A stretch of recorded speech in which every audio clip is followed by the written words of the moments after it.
Assalamualaikum warahmatullahi wabarakatuh. Hari ini kami akan membincangkan tentang keutuhan wacana dalam artikel yang kami pilih. Tajuk artikel yang kami pilih adalah Program Sekolah Pengajar Peneraju Kecemerlangan Pendidikan Guru Bertaraf Dunia dan dapat dikesan melalui kewujudan susunan yang teratur dalam sesebuah wacana. Keutuhan wacana merupakan penentu sesuatu penulisan itu sama ada ia boleh dianggap wacana ataupun hanya sekadar ayat yang tidak teratur susunannya. Menurut Kamus Dewan Perdana 2021, keutuhan didefinisikan sebagai kesempurnaan, manakala wacana didefinisikan sebagai keseluruhan tutur kata yang merupakan satu kesatuan buah fikiran, fakta atau cerita. Tuntasnya, keutuhan wacana secara am membawa maksud suatu kesatuan idea yang sempurna. Terdapat dua aspek penting untuk menghasilkan sebuah wacana yang utuh, iaitu koheren yang membawa maksud kesinambungan idea yang menjadikan sesebuah wacana itu mudah difahami dan bermakna. Selain itu, wujudnya kohesi, iaitu keserasian hubungan antara unsur-unsur linguistik. Keutuhan wacana merupakan asas yang menentukan kualiti sebuah wacana. Hal ini dapat dilihat melalui hubungan-hubungan yang terdapat dalam sesebuah wacana. Antaranya adalah keutuhan semantik, iaitu hubungan semantik dari latar belakang dan bahagian-bahagian wacana.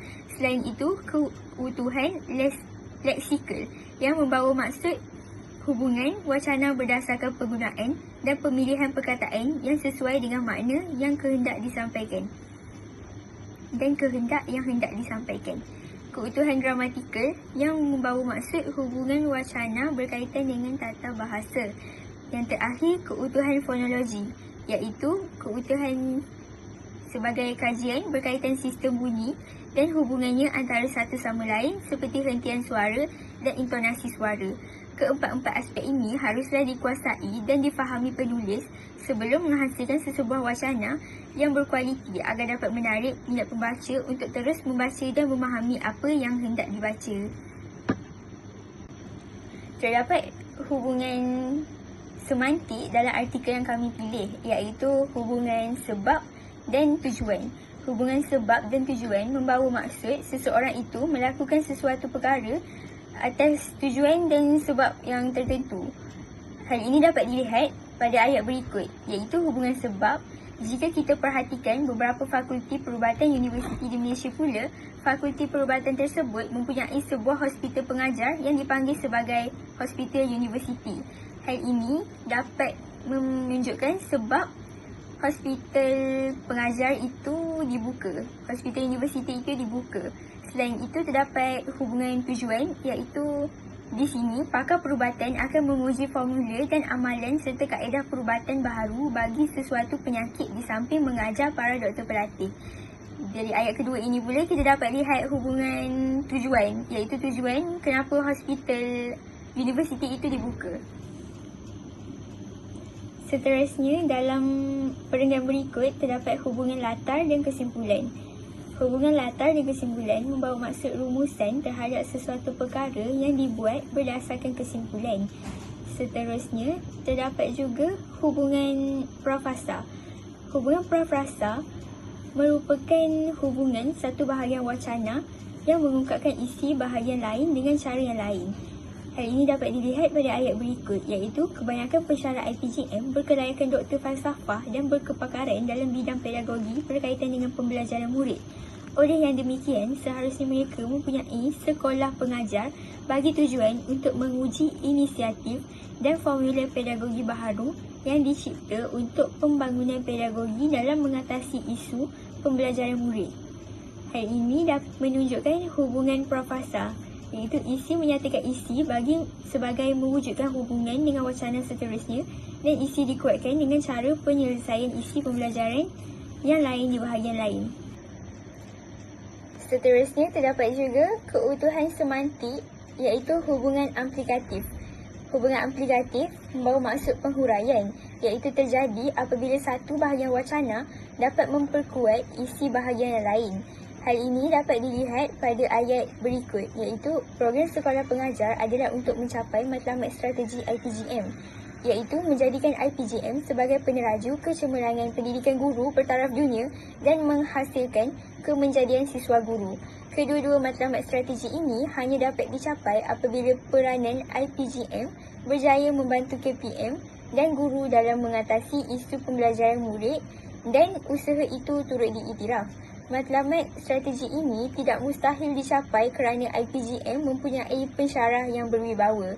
Hal ini dapat menunjukkan hubungan implikatif, iaitu sesuatu ayat itu dapat menghubungkan dan memperkuatkan bahagian-bahagian lain.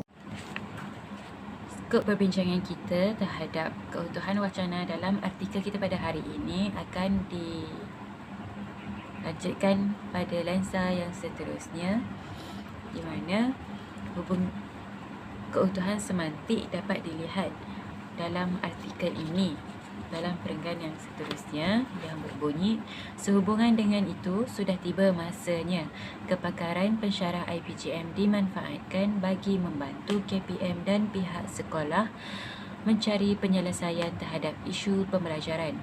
Hal ini boleh dilakukan oleh pensyarah IPGM kerana mereka mempunyai banyak penghasilan, inovasi dan penyelidikan yang dapat dimanfaatkan dalam bilik terjah. Dengan ini, kepakaran dan kewibawaan pensyarah IPGM akan mendapat pengiktirafan dan menjadi faktor kejayaan IPGM sebagai peneraju kecemerlangan pendidikan guru bertaraf dunia. Baiklah, jika kita analisis perenggan ini dengan lebih teliti, kita dapat lihat jenis hubungan semantik yang telah diterapkan ialah hubungan tempoh masa, di mana penggunaan perkataan sudah tiba masanya berkait rapat dengan tempoh masa. Hal ini kerana perenggan ini menunjukkan kesesuaian masa telah tiba untuk mensyarah IPGM untuk mengambil tindakan supaya mencari penyelesaian, supaya menyumbangkan bantuan mereka kerana mereka telah mempunyai pengalaman dalam pendidikan dan dapat menyumbangkan manfaat kepada bidang pendidikan negara serta meningkatkan keberhasilan murid masa akan datang. Selain itu, tindakan yang segera oleh pensyarah IPGM juga dapat mengiktirafkan kedudukan mereka sebagai penyumbang utama dalam penghasilan guru-guru yang mempunyai taraf dan dapat menyumbangkan kecemerlangan dalam bidang pendidikan negara. Selain itu, kita dapat lihat dalam perenggan ini penggunaan perkataan dengan ini merupakan penanda penghubung yang digunakan untuk mengembangkan idea tentang isu pembelajaran yang dapat diselesaikan dengan sumbangan idea daripada pensyarah IPGM. Beralih pula kepada skop yang selanjutnya. Pada perenggan yang seterusnya, kita dapat lihat hubungan semantik jenis sebab dan hasil, di mana kita dapat analisis perenggan yang berbunyi program sekolah pengajar juga akan membolehkan sarjana dalam bidang pedagogi di IPGM terlibat secara sistematik dan strategik untuk membantu pihak sekolah dan guru, khususnya dalam usaha mencari intervensi terhadap sesuatu isu pembelajaran. Hal ini secara tidak langsung mewujudkan sistem sokongan profesional kepada guru di sekolah dalam berhadapan dengan cabaran PDP di dalam bilik darjah masing-masing. Kita dapat lihat sebab yang dikemukakan dalam hubungan sebab dan hasil dapat dilihat dalam perenggan ini kerana sebab yang dikemukakan adalah kebolehan sarjana dalam bidang pedagogi dalam usaha mencari intervensi terhadap isu pembelajaran, iaitu dapat membuahkan hasil dalam perenggan ini yang berbunyi mewujudkan sistem sokongan profesional kepada guru di sekolah dalam berhadapan dengan cabaran PDP di bilik belajar masing-masing, iaitu ia merupakan hasil yang dalam bentuk positif daripada usaha untuk mencari intervensi dalam menyelesaikan isu pembelajaran di sesebuah sekolah tersebut. Dalam perenggan ini juga kita dapat lihat penggunaan ungkapan hal ini secara tidak langsung yang merujuk kepada penanda penghubung yang dapat membantu penulis untuk mengembangkan idea dengan lebih baik dan isi yang ingin disampaikan dapat dicapai oleh pembaca. Itu hasil yang dikemukakan dalam hubungan semantik tersebut dapat memperkuatkan isi pada perenggan ini. Baiklah, kita akan bergerak ke isi yang seterusnya. Pada perenggan yang seterusnya yang berbunyi, kehadiran pensyarah IPGM ke sekolah pengajar akan disertai oleh siswa dan siswi guru. Di sekolah pengajar, siswa dan siswi guru akan dapat menguji ilmu pendidikan yang guru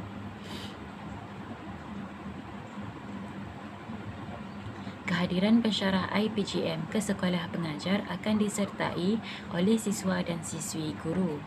Di sekolah pengajar, siswa dan siswi guru akan menguji ilmu pendidikan guru yang telah dipelajari di dalam bilik darjah yang sebenar, iaitu di sekolah yang dikunjungi.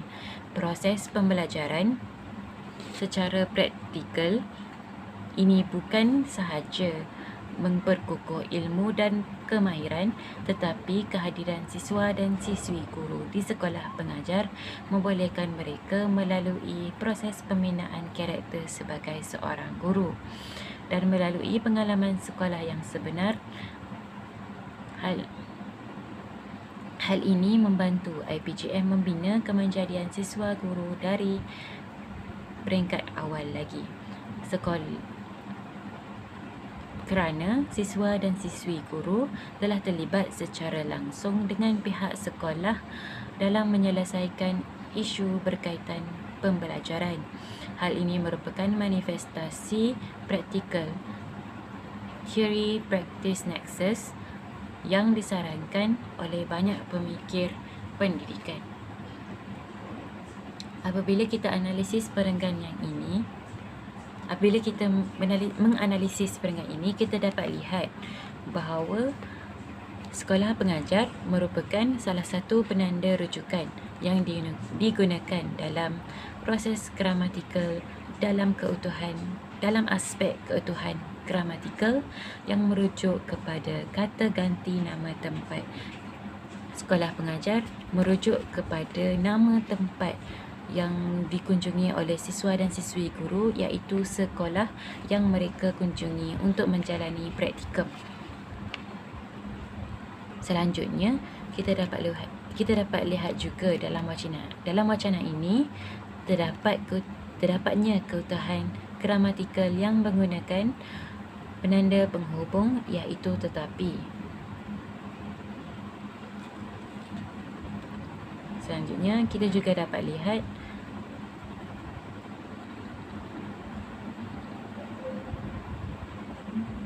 penggunaan perkataan hal ini yang bertindak sebagai penanda rujukan yang dalam konteks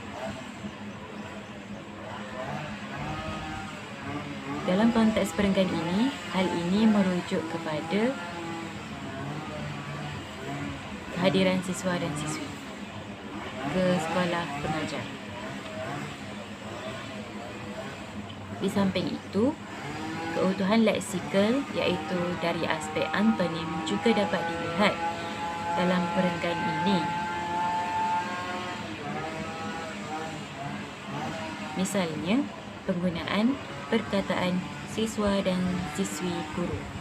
Dua perkataan ini merupakan perkataan yang saling berlawanan kerana siswa merupakan membawa maksud pelajar lelaki, manakala siswi membawa maksud pelajar perempuan. Siswa dan siswi guru membawa kepada sifat perlawanan dari aspek jantina.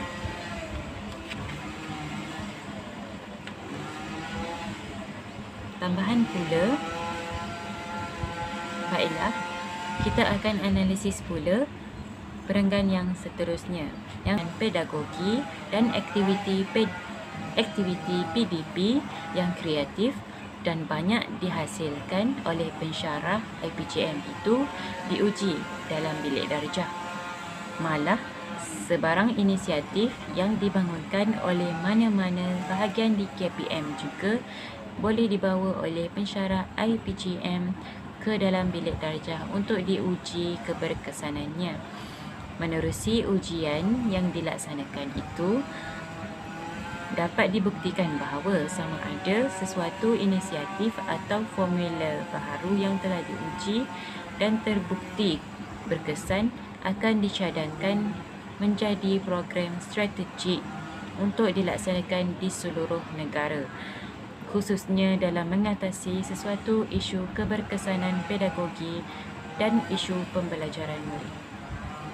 Baiklah, daripada perenggan ini kita dapat lihat proses gramatikal yang terlibat dalam aspek keutuhan gramatikal, iaitu pengimbuhan.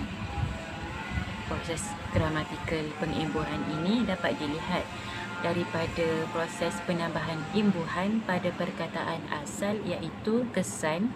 Dalam perenggan ini kita dapat lihat imbuhan-imbuhan yang diterbitkan daripada perkataan kesan, iaitu keberkesanannya, berkesan dan juga keberkesanan. Ketiga-tiga perkataan yang diterbitkan oleh jenis-jenis imbuhan yang berbeza ini membawa maksud yang berbeza.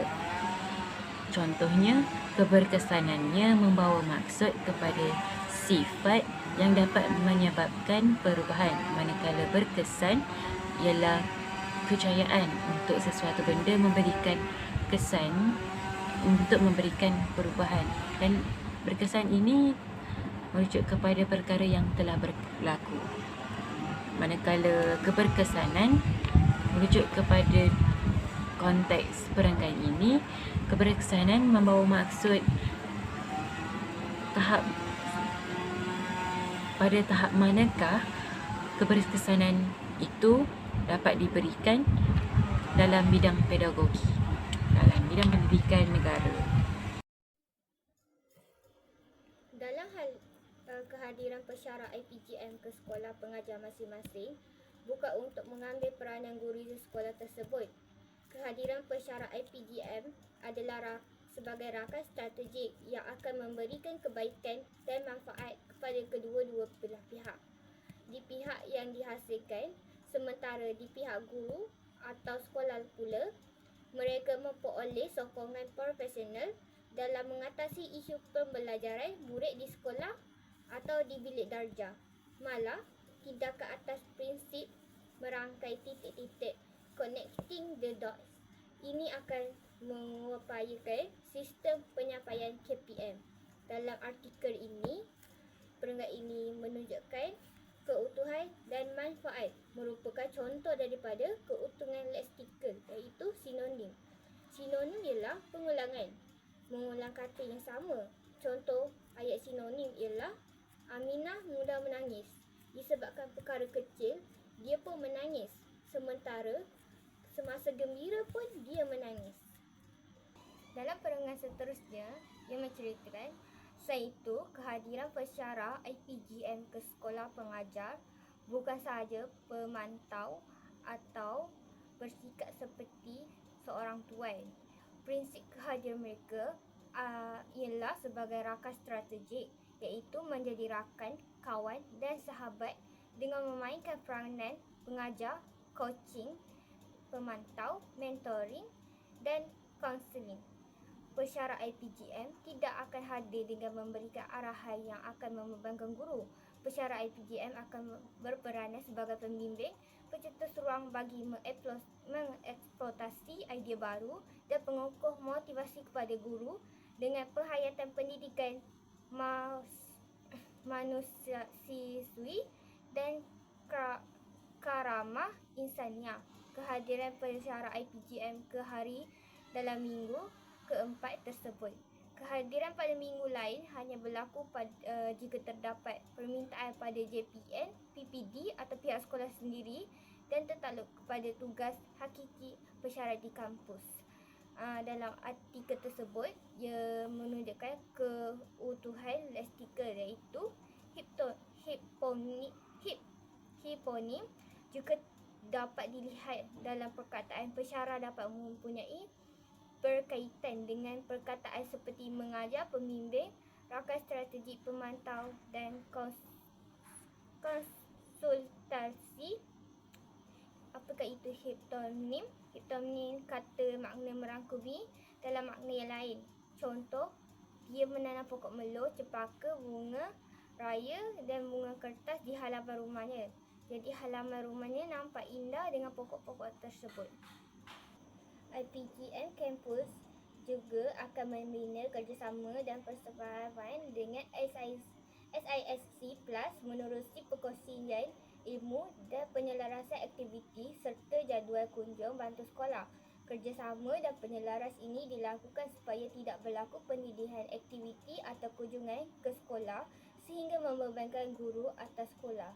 Dalam artikel di atas terdapat keutuhan gramatikal pembajukan iaitu kerjasama. Apakah itu gramatikal pembajukan?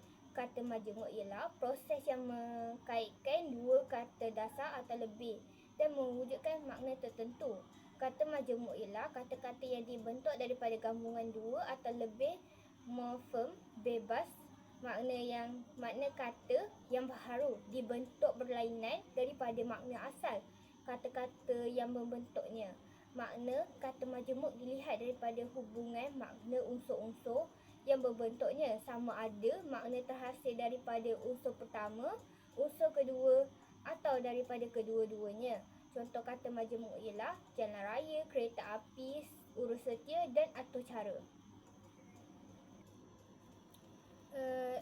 Dalam perenggan seterusnya, dalam artikel ini, ia berceritakan tentang libat urus pihak IPGM kampus dengan JPM, PPD dan sekolah juga dibuat sebelum pelaksanaan program sekolah pengajar. Pemilihan sekolah pengajar tidak berfokus pada sebuah sekolah sahaja. Misalnya, setiap jabatan akademik IPGM kampus boleh memilih sekolah pengajar sendiri. Dengan ini, sekolah pengajar bagi setiap IPGM kampus tertakluk kepada pemilihan yang dibuat oleh jabatan akademik IPGM kampus tersebut. Pemilihan sekolah pengajar yang banyak adalah untuk mengelakkan pihak sekolah terasa terbeban dan tertekan dengan kehadiran pensyarah IPGM kampus pada satu-satu masa. Tempoh kolaboratif sesebuah sekolah itu menjadi sekolah pengajar dan juga bergantung kepada persetujuan bersama-sama. IPGM kampus juga akan membina kerjasama dengan persefahaman dengan SISC Plus menerusi perkongsian ilmu dan penyelaras aktiviti serta jadual kunjung bantu sekolah. Kerjasama dan penyelaras ini dilakukan supaya tidak berlaku penindihan aktiviti kunjungan ke sekolah sehingga membebankan guru atau sekolah. Korehan yang wujud dalam penulisan wacana ini, setiap isi yang dinyatakan adalah sains berkait di mananya berkisar dalam bidang pendidikan berfokuskan lensa pendidikan guru. Gagasan idea wacana artikel ini berbalik pada peranan Kementerian Pendidikan Malaysia dan Institut Pendidikan Guru Malaysia. Berkaitan kognitif juga dapat dilihat dengan isu yang digambarkan dalam bidang ini. Berkaitan masa juga ditunjukkan di mana ianya menyabitkan kesan peredaran zaman terhadap pendidikan negara. Ayat dalam artikel ini saling bertentangan dengan isi dan setiap ayat disusun dengan teratur. Wujudnya perenggan dan dapat mengasingkan setiap isi yang ingin dinyatakan mengikut kriteria tertentu berdasarkan tajuk utama. Tindakan atau peristiwa yang dinyatakan dalam artikel ini adalah berdasarkan kajian yang dijalankan oleh pihak tertentu dan merujuk pangkalan yang benar. Pembentang idea dalam artikel ini dapat dicapai dengan pembaca dengan jelas tentang peluncuran atau pelancaran program sekolah pengajar yang menimbulkan kesedaran pada siswa-siswi guru terhadap usaha dijalankan untuk memajukan tonggak pendidikan ke arah globalisasi. Idea yang dinyatakan dalam wacana bertentang dengan hujah atau huraian yang mempunyai kesinambungan dan berkaitan dengan idea berserta contoh juga diselit bagi menguatkan hujah secara logik. Untuk yang terakhir ini, artikel ini menyebut pelaksanaan program pengajar ini adalah berdasarkan keputusan yang dibuat dalam mesyuarat profesional KPM yang mengarahkan IPGM meneruskan pelaksanaan sekolah pengajar. Bahagian pengurusan sekolah harian TBSH pula diminta bertindak sebagai pemudah cara bagi memastikan kelancaran operasi program sekolah pengajar. Malah, IPGM juga terus mengutus memo kepada PBSH bagi pemakluman tentang pelaksanaan program sekolah pengajar di sekolah KPM. Selain itu, bagi memastikan sekolah pengajar ini dapat bergerak dengan lancar, IPGM juga telah mengundang wakil PBSH, Kesatuan Perkhidmatan Perguruan Kebangsaan KPPK, wakil timbalan pengarah JPN Sektor Pembelajaran dan wakil Majlis Pengetua Semenanjung Malaysia MPSM dan wakil Majlis Guru Besar MGB untuk sesi libatan urusan program sekolah pengajar. Dalam artikel ini, ia menunjukkan keutuhan gramatikal penanda perhubungan untuk mengembangkan idea. Dalam slide itu, malah penanda pengertian digunakan program pengajar ini merujuk pada program sekolah pengajar peneraju kecemerlangan pendidikan guru bertaraf dunia. Maksud keutuhan gramatikal, ia merupakan hubungan wacana yang berkait dengan tata bahasa penanda penghubung berfungsi menjalinkan perkataan dengan perkataan, fasa dengan fasa, kausa dengan kausa dan ayat dengan ayat. Terdapat 6 jenis kata penghubung dalam bahasa Melayu yang digunakan sebagai penyambung. Antaranya ialah kata fasa, kausa, ayat, satu-satuan yang lebih besar.